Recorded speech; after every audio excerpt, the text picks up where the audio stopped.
Finally, I like that. That's an aggressive attitude. Yes. You know? Oh, that's an omen. I'm out of fuel. The cameras went on and... Wait a minute. Are you serious? You got to shake it. Shake it, rattle, and roll. Shake it, don't break it.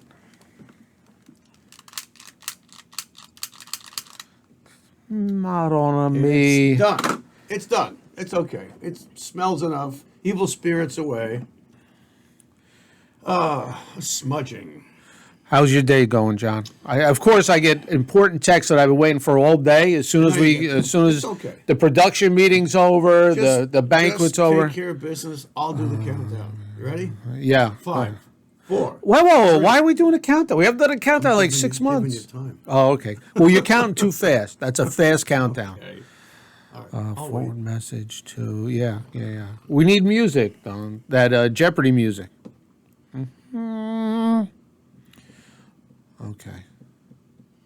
Okay. That's fantastic. Thank you for waiting. I appreciate that. All right, so let's do a countdown now. Let's do it. 5, 4, 3, 2, 1. Welcome back, friends. Welcome back to another episode of The Jersey Alchemist, and I'm your host, Dr. John Gerard Gallucci. Gallucci. And I'm Philip D'Angelo. Yes, you are. Yes, sir. Oh. And it's the last day of August. Isn't it 31st today? Yeah, today's the last day. I cannot believe August went. It flew by. It really did. There was no August. No, right? Like, you know, they say as you get older, time flies by. This is no joke. it's no joke. I mean, we're like that scene from The Little Rascals. We're in that big, long go-kart. The fire truck. And they grab the brake, and it's like we're going downhill, and the brakes are off, and wow. Man, Brakes, oh, man. well, maybe that's a good thing. Yeah. Maybe that's a good thing that, maybe we're heaven-bound. And the faster we get out of this shithole, the better. Well, you know what? Could that be? It could be. And I'll tell you one thing. Now we're in Jersey, okay? The Jersey Alchemist. And we get 4 seasons here. And we're coming up, I think, to the best part of the year. September, October, November, fall season, football, Thanksgiving. Yeah. I mean, it's cooler now. Did you say Thanksgiving's your favorite holiday? It is my favorite because I've always been very thankful.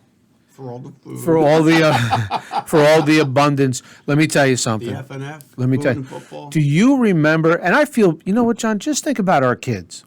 Our kids will never experience the greatness of what we experienced on holidays. Now let's take Thanksgiving. We would go to the same aunt's house, okay? Right. And you'd go there, and she's already sweating. You can't talk. My cousins are helping her, all the girl cousins. The men are already into the homemade wine that are there. And then my mother would take her coat off. She'd run into the kitchen and just get into it. And as cousins, we were all excited to see each other. And there was so much food. Now, I don't know how other people do it, cultures. But Italians, it's not just about the turkey. Turkey was... That was like, The turkey was kind of an arm twister, obligatory. I guess we better do this. Almost for decoration. For decoration. Yeah, otherwise it would be anti-American. Go through the list. What'd you have on Thanksgiving? Oh, okay. Typical every year. Well, first of all, there's the cold antipasto, right? Mm-hmm. So you're walking into a tray laid out of all kind of salami, prosciutto, supersad. How many different kind of cheeses? You couldn't just have, there was mutz and provolone, everything sharp, not so sharp. I mean, these trays are what catering companies try and duplicate now. Right. And these women just did it like it was nobody's business, and it was beautiful. And then you'd have like mushrooms or, the salads. We had stuffed mushrooms, regular sauteed mushrooms, like 3 different kinds of mushrooms. Yeah. Salad. Oh my goodness! It was we always had a big ham on Thanksgiving. Come on, you had to. With cloves and pineapples. Pineapples, yeah.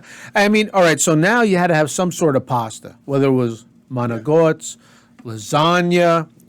My father's. Ziti. We usually did Thanksgiving up with my dad's side and my grandma on my father's side.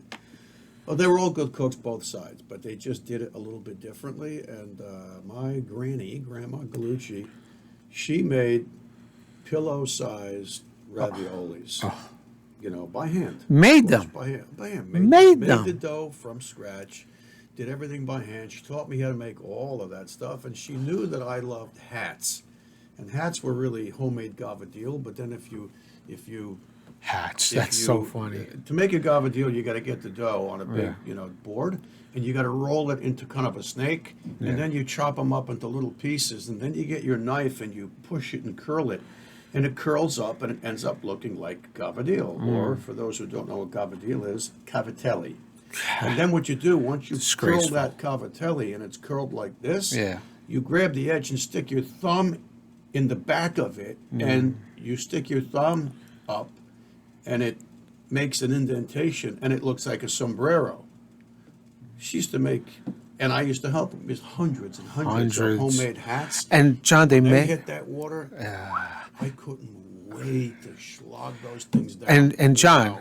and they were made with love. It wasn't a chore They were to made them. with flour that didn't have fucking glyphosate in it. Yeah. Oh, for old flour. Everything was organic. Old back flour. then, people. Everything. Everything. But let's not, John, not only the food and the family, the smells, the aroma of walking into that house, Yeah. the Oh yeah. all food everywhere, Everywhere, boiling, everywhere. The the music, sauce, there the was music music that on. was playing. There wasn't anybody in a bad It mood. was a Hollywood set. Yeah, That's what it was. It a Hollywood really- set for a movie. it really was. Although my uncles that were from the other side, they were never in a good mood.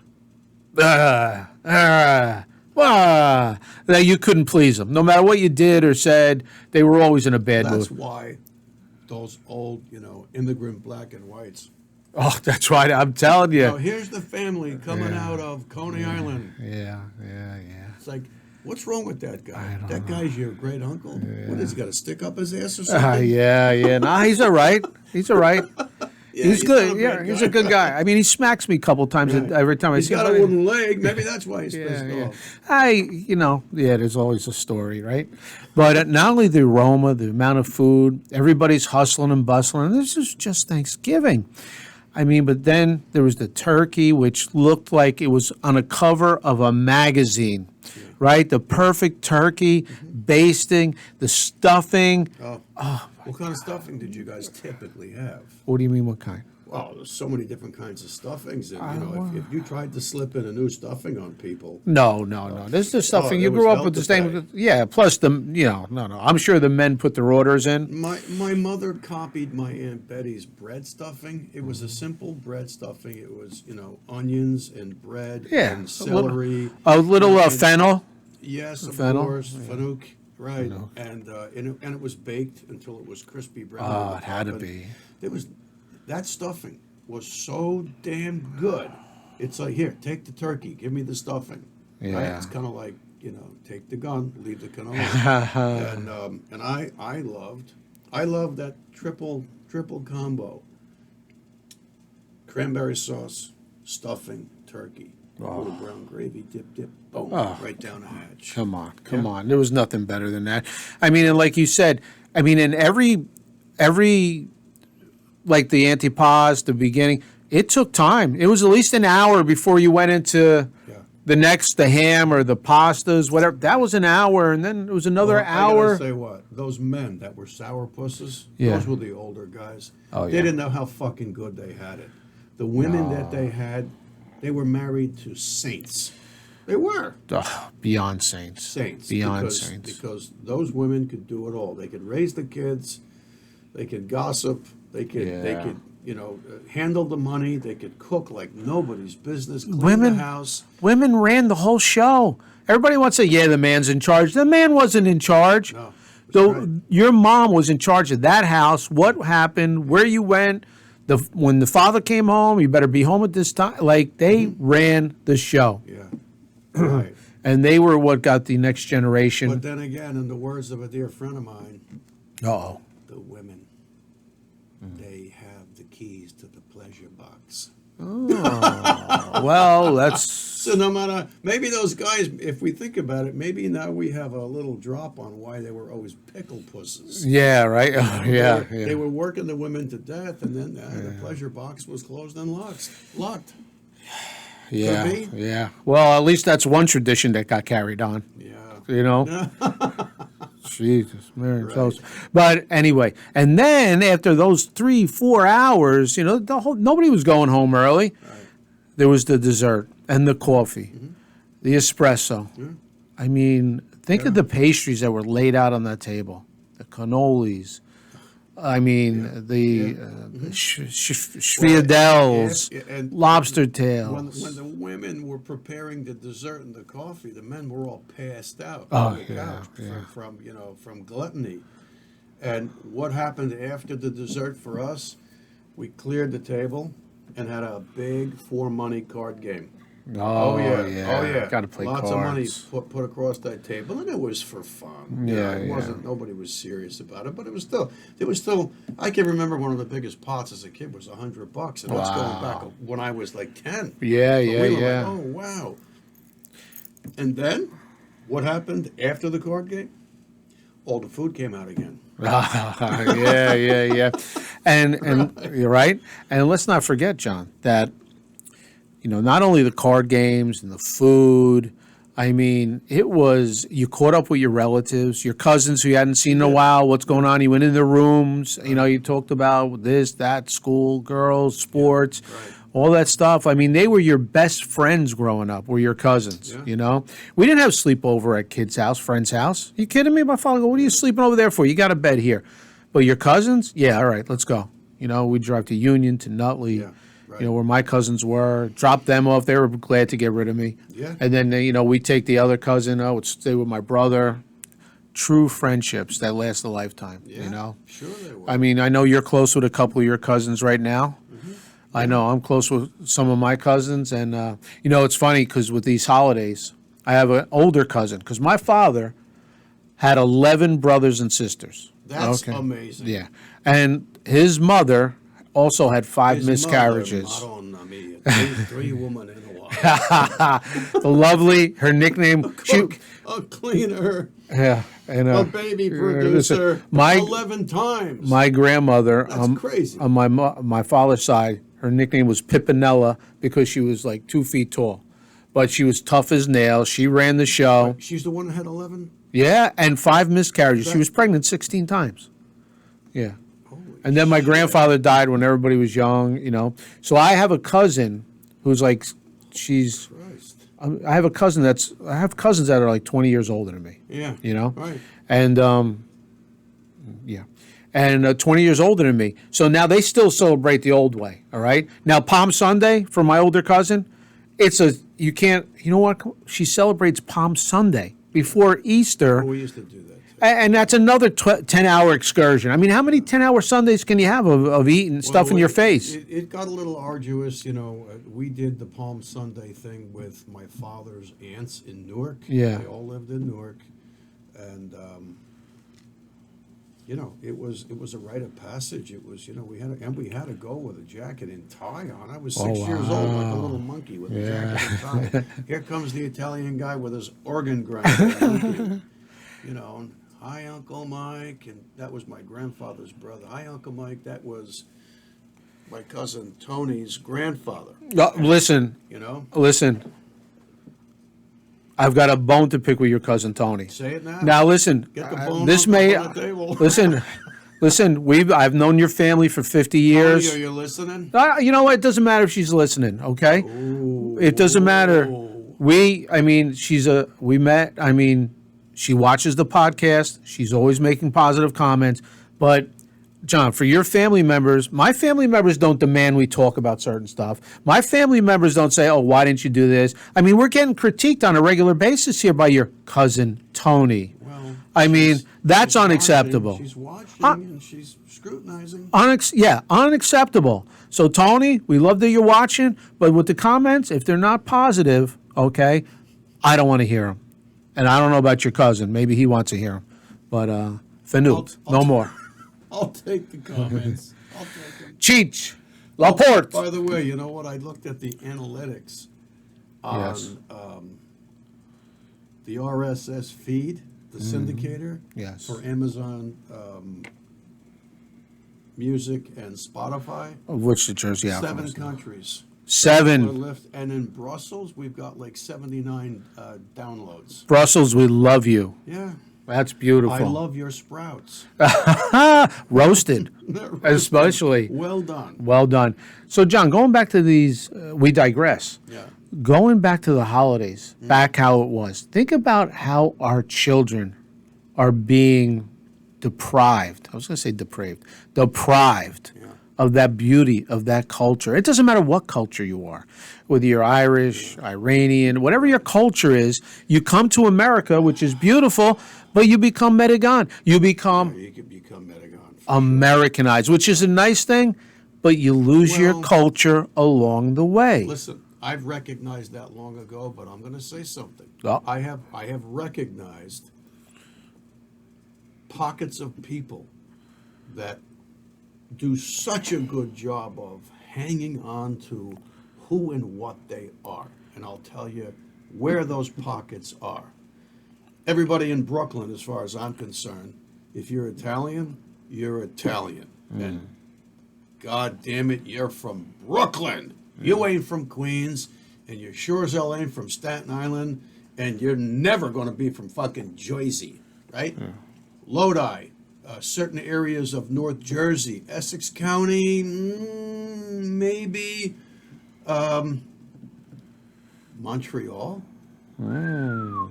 Montreal is a big city, it's a big metropolis, but if you're Jewish, you're speaking Hebrew, there's the conservatives and there's the Orthodox and the Reformed, but they all speak Hebrew. If you're Greek, there's a big Greek section in Montreal.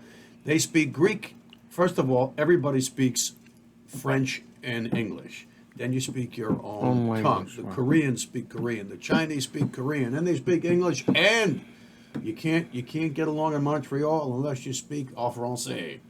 So, where does that leave us? I get pissed off, man. I have, linguistic envy. I'm upset that my greater family that came here did not pass on the language. But to be honest with you, the old timers died off. Who was going to speak it? I know your mother spoke Italian. But John, she wouldn't teach it to us. She goes, we are, and she became an American citizen. We are in America. My children, because I said, why is my mother, the only mother as a kid, has an accent? I mean, nobody else's mother talks this way. Right. But she goes, we're in America. And And your mom was what? She was the immigrant. yeah, So yeah. you're My first grandfather, I'm generation. first generation. I'm second generation. Yeah, that's, yeah. Right. So she said, we will, I wish she would have taught me Italian. It would have been beautiful, right? Yeah. But no, she says, no, we will speak English. And I think because she had that barrier, that problem, I mean, she literally got thrown into it. Right. You come from another country, no matter what it is, but Italy, you're trying to get into the workforce, you're struggling. Little something different here. Kind of like, it's typical John Gallucci statement about fate, destiny, and it's like, what? Yeah.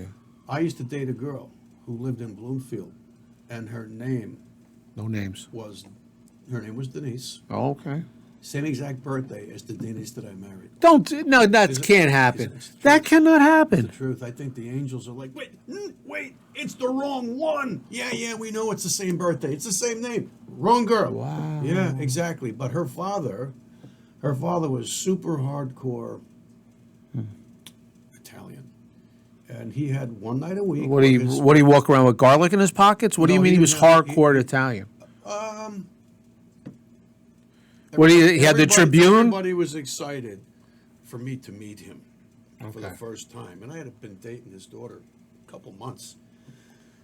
And all of a sudden, Uh-oh. he doesn't ring the doorbell. It's his house. He just throws the door open. He's got the full contractor's outfit covered in like sheetrock dust with a big toolbox in his hands, a cigar in his mouth, with muscles on top of his head. Yeah. And he comes in and Denise grabs me and we go meet him at the door. That's the last thing he wanted was some stranger at the door in his house meeting him, right? And she goes, Dad, she goes, this is my boyfriend, John Bellucci. He stuck his hand out, Yeah. and I thought that, like, Tyson Fury stuck his hand. His hand was easily twice the size of my hand. And he purposely Oh, you have to as a father. You have crunched me to. bones a bit, Yeah, you know, yeah. and made me wince. He was giving me the pain test. Really? At what point is this guy going to go, oh, right? And the cigar was in his mouth. Oh, hello, Mr. So-and-so. You know, it's nice to meet you. He goes and cleans up. He comes downstairs and he lays it on the line. He interrogated me. Oh yeah. And he tried it in Italian. And I says, Mr. So-and-so, I really don't, I don't really speak Italian. I'm second generation. My parents didn't teach me. Where are your parents from? Newark. What's your mother's maiden name? Grasso. Grasso? Bates Grasso? I went, how do you know Bates Grasso? He goes, I used to run numbers for him. I said, Mr. So-and-so, that's my grandfather.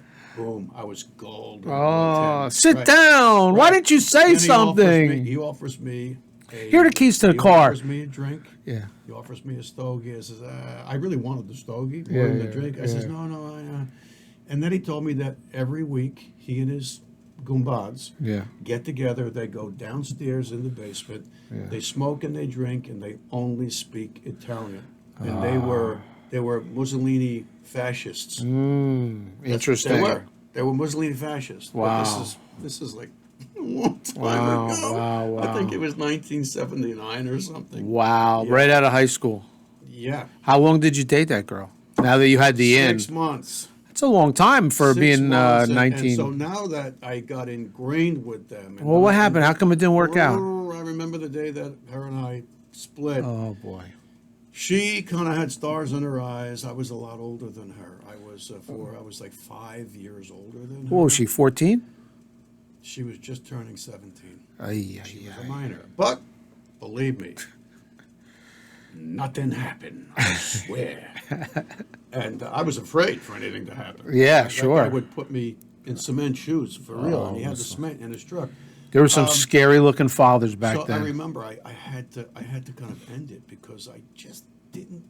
The chemistry wasn't there. You guys, you gals, you know when the chemistry's not there. You can't force it. You know what? The worst thing in the world is when somebody marries for like money or something. You know, and the chemistry's not there. You might as well just go kill yourself because you just put yourself in cement shoes. Oh, yeah. So I says, okay, all right, this Sunday I'm gonna break up with her. I have to, you know, and because it just wasn't right. It wasn't going nowhere. And remember, the universe was saying, wrong Denise, wrong person, same birthday. You get it? That is unbelievable, Right. John. So I remember I told her, I says, you know, we got to talk. And I took my old Datsun B210 and we parked in Brookdale Park. Oh. And there was about a foot of snow across the park, and it had been there for weeks, and it was misting and raining, and now it's a shiny crust of solid ice over the top of the snow. And I'm trying to beat around the bush and get to it, and I says, look, it's just not working out for me. You know, we can be friends, and you know, remember that? It's remember not that you, song from the it's Little me. Rascals? Friends, lovers, no more. No, I don't remember Well, that. we were never lovers, but she kind of imagined that we would. You had a future together. Yeah. You're probably the first guy your father liked. Listen, if I stayed with her, maybe at some point it would have broke good, and I would have just been But in 19, the right spot yeah, for me. yeah. So But you're when young. When I finally got the message across to her, what do you think she did? Called her. Oh, there was no cell phones No back cell then. phones. She cried? Oh, no. No. She threw the car door open, and she headed out across the field, the snow at Brookdale Park. And she, every like 5 steps, she was on her ass. She was on her face. She was on her ass because it was all like skating rink. And I'm like, no, I'm screaming, no, just. I went all the way around. I tried to get her to pick her up because otherwise the story is going to be she's going to come home sobbing and screaming, all red faced, beat up by falling on the ice, and her father's going to go, "How did you get home?" Yeah. I ran home. He's a beast. Yeah. Right. That's it. Now the fascist mob is after me. Yeah. You know. I was scared for weeks. And they meant business back then. I was scared for weeks, Yeah, but he didn't know. I hope he knew. I was.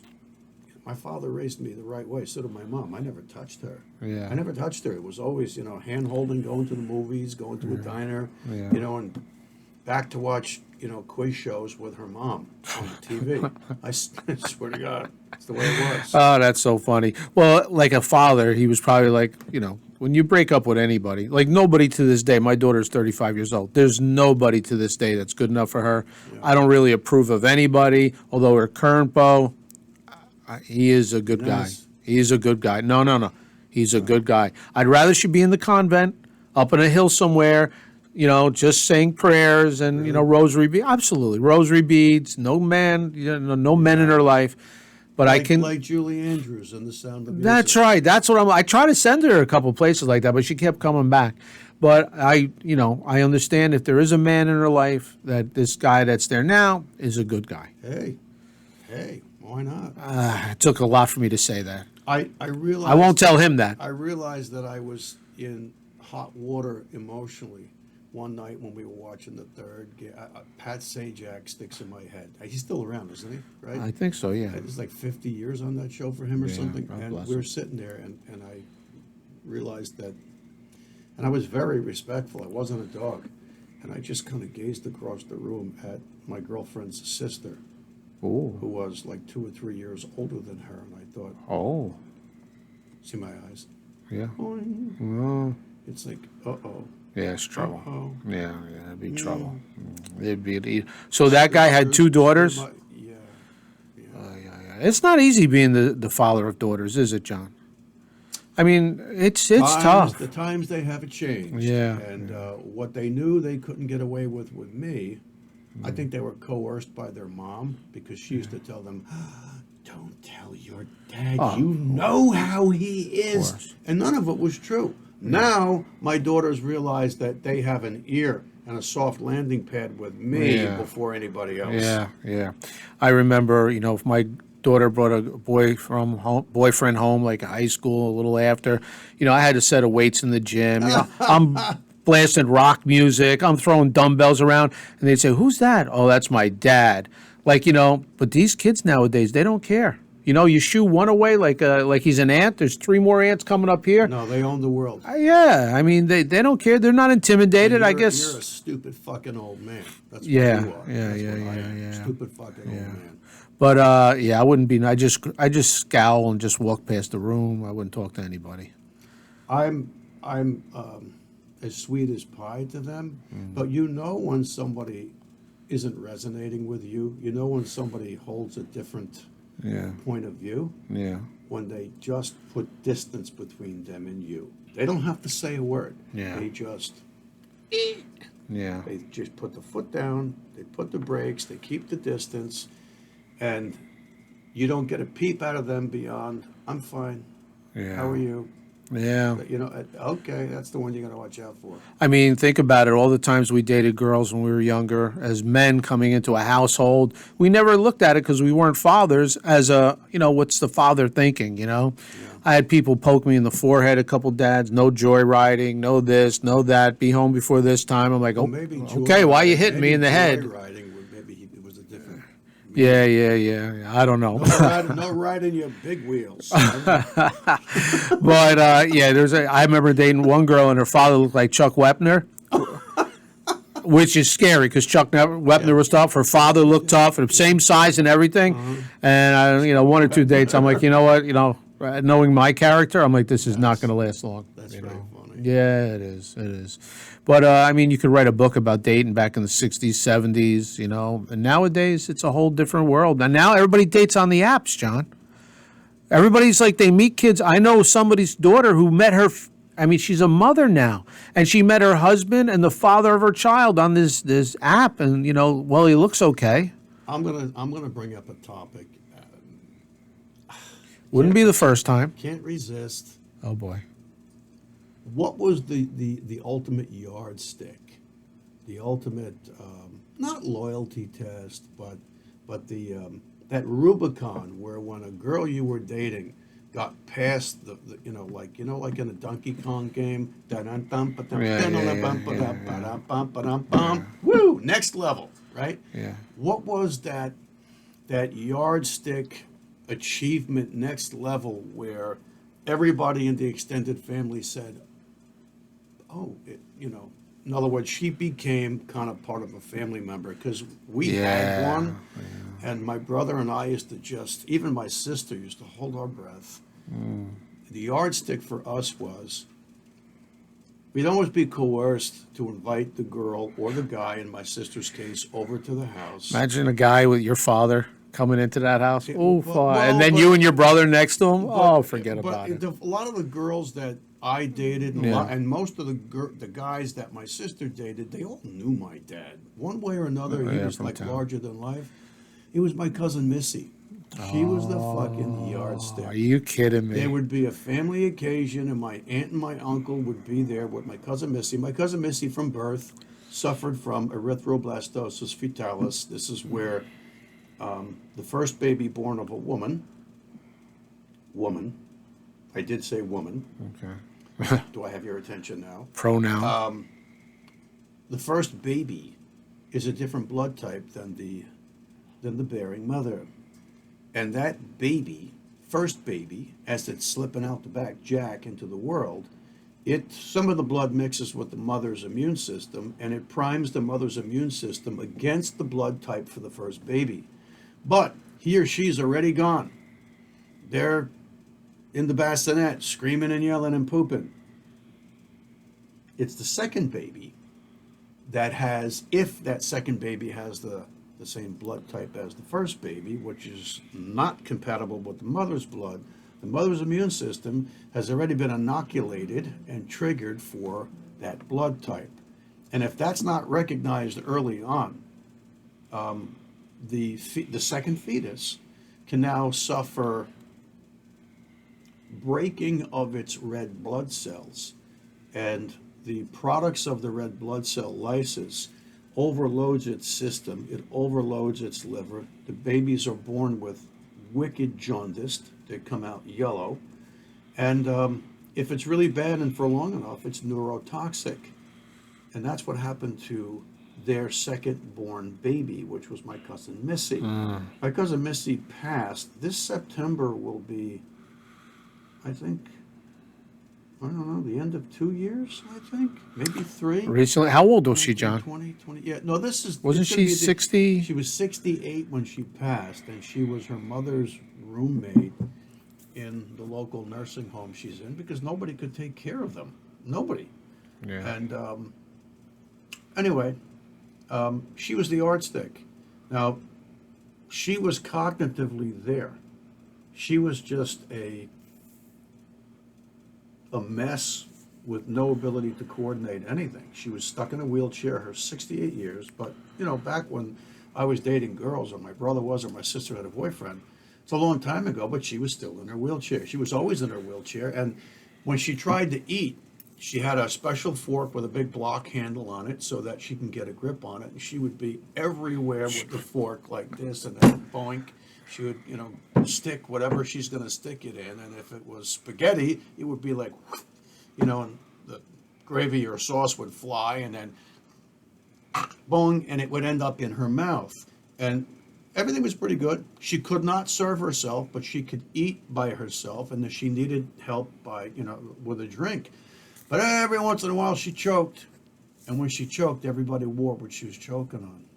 And that's just the stuff you go through when, a close family member has a condition like that. Now, where did we want the guests to sit?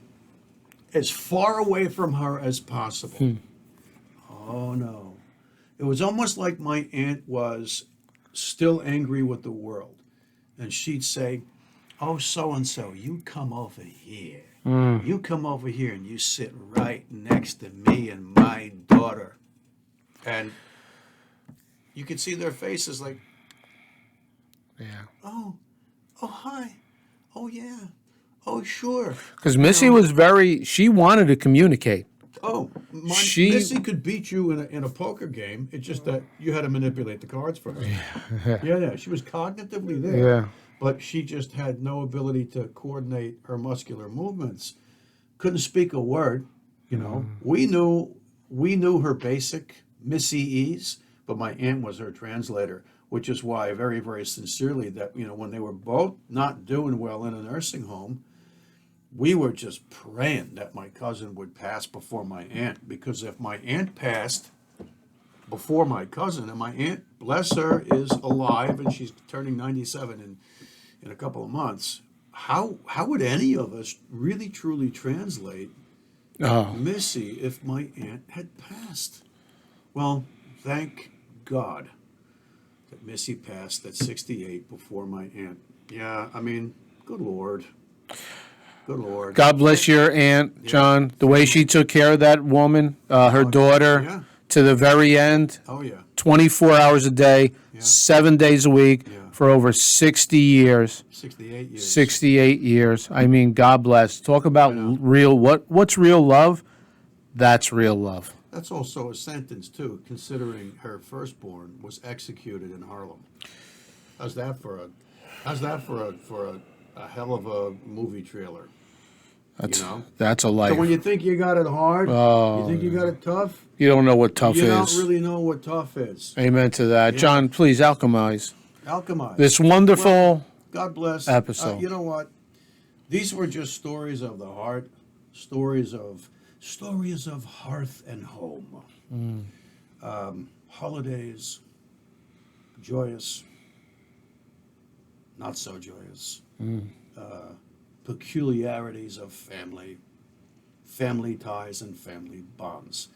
And it all speaks of the human condition. So I would say we all come here to have a familial physical experience with blood relatives and dear friends that are closer to us than many of our blood relatives, right? And that's so much of what life is all about. It's the joys, it's the highs, it's the lows, it's the times of grief and sadness. It's the stew pot of life. Families are the stew pots of life. Amen, brother. The present burgeoning New World Order is trying to assassinate the American family, and probably the Polish family, and the Hungarian family, and certainly the Russian family, and the Ukrainian family, and the Italian family, and the Spanish family, and everywhere. The New World Order has been engaged in an assassination play of family units all over the world. People, don't let the New World Order assassinate your families. Because if you don't have your families, you have nothing. Nada. Amen. Oh, well, John, what a great episode. Yep. If you like what we're doing here, people, in the Jersey Alchemist, please like, follow. And subscribe, people. What are you waiting for?